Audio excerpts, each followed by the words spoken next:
chapou daquela vez, como se fosse a última. Tragou o seu fininho, como se fosse o único. Acendeu na varanda, como se fosse quarto, e deu um tapa seco, como se fosse místico. Bolou naquela seda, como se fosse mágica. Grudou na piteira, como se fosse sábado. Rolou no beck como um sonho límpido. Deu um dois tão fundo, como se fosse crítico. Bebeu cada riso como ganja clínica. Brilhou no olhar feito marofa cíclica. Desenhou no ar uma erva mítica e deitou no mundo numa lombra lírica. Ligou pro vaporzinho feito quem compra pizza. Pediu a da boa como se fosse utópica. Curtiu uma marola como se fosse onírica.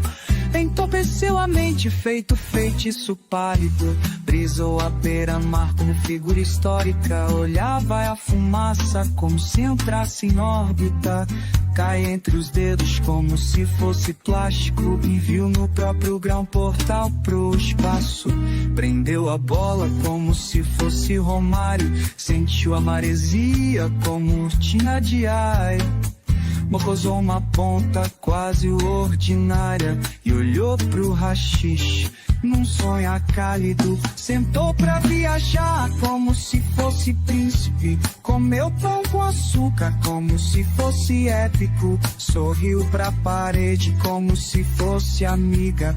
E flutuou no chão feito um tapete tímido. Juntou suas belotas como se fosse ético. Tragou toda a fumaça num feito empírico. Comeu um brisadeiro de um bagulho heróico.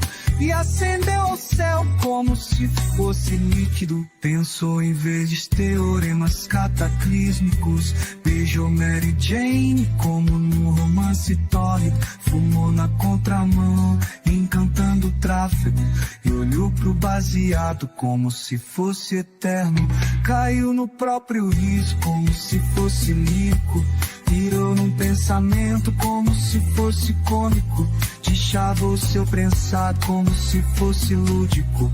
E viajou sentado num pôr do sol dramático. Tocou seu violão como se fosse músico.